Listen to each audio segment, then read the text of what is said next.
Hello everyone. In today's video, we'll see how we could avoid fillers, words, and the hesitations that we have while we're doing a communication. And the content which we're going to discuss today are introduction, what it matters, the common fillers or the common lexical fillers which we use when we have a regular conversation, the psychology behind using every lexical filler, and what is the strategy that could be used in order to reduce the fillers, the power of using the pause while having a communication, the tools and practice techniques which can help and make you more a better communicator, communicate with a greater impact so which the audience will not forget what you're actually speaking, and a concluding message. The first one is the introduction. What is mean by this filler, and what does this word, does it really has any meaning? The words which we use in order to fill the gap which we have in our brain while constructing a sentence is called as lexical filler or just a filler word. For example, mm, uh, oops, all this word doesn't have much meaning at all, but it fills the statement. Why? Because we don't know what word we have to use the next. Those are called as the lexical filler words or the filler words. Filler words and the hesitations are the words or a phrase that interprets our speech or a communication which we make and makes more uncertain. The common lexical fillers, I could give examples like actually, basically, sort of. These are the common examples that we can see, and how it makes the other people to have a look upon us is they might think that we are so much nervous and we lack with the preparations and we are thinking aloud. This is how people will have a presumptuous idea about us. What matters while you're making a communication? Three things you have to keep in the mind. First, reduce the clarity and professionalism. When we started speaking, we should have more clarity on what we speak. When we use a lot of lexical fillers, then it reduces what is the clarity that we want to convey as a message to the audience. That is the biggest blunder which we people tend to commit, and it also lacks with the professionalism.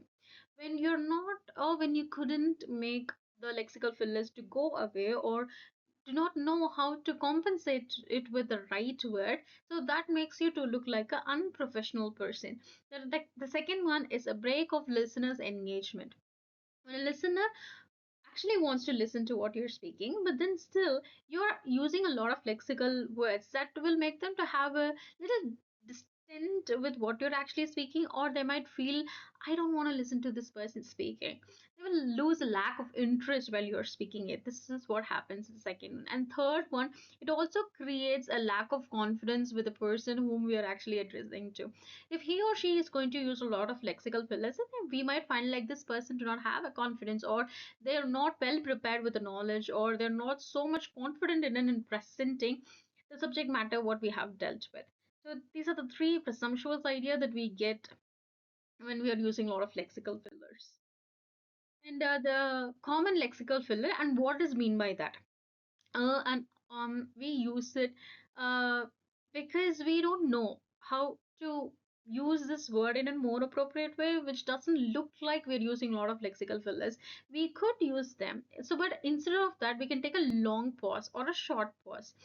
If you want to convey a sentence and then you immediately the sentence had disrupted in your brain, or it is not structured properly inside your brain, while you're articulating it, it has not been said properly. So there, instead of using you can say well and a pause, and then you give some time for your brain to think.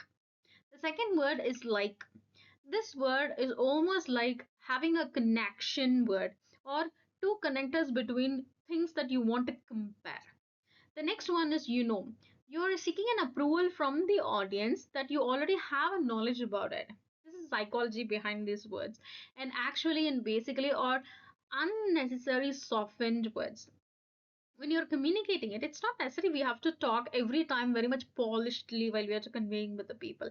Sort of and kind of, this makes the conversation more weakened. So it's better to avoid all these lexical fillers. What's the psychology behind all this word? The psychology behind these words are we have a fear of silence in the conversation. And we need more time for thinking, and then the habit of developing a casual conversations and anxiety and pressure that makes us to have stumble over when we are about to give the public speaking.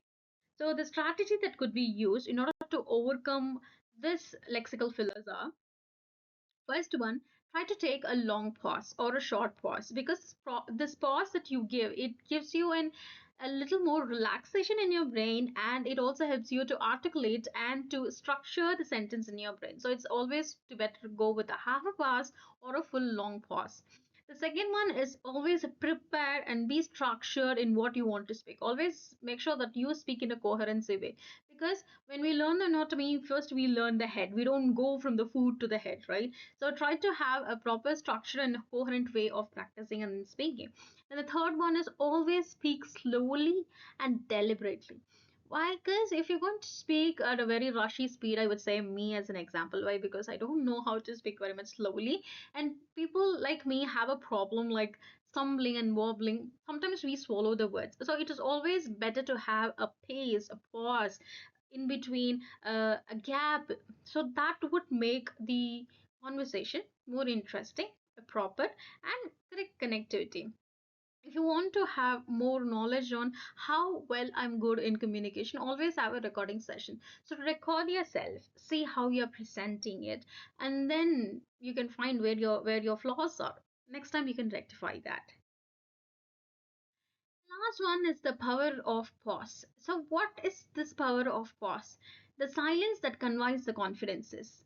Because while you're speaking, you give a high pitched note for one stressing or importance of a word, and then you give a pause. So people tend to understand in a speech if a pause is given after a high note, which means that particular point is supposed to be valid, it has more worthy. The second one, it also helps you to be very calm and composed. You will not have a rushing thought where you have to say every one word that comes into your mind for speaking.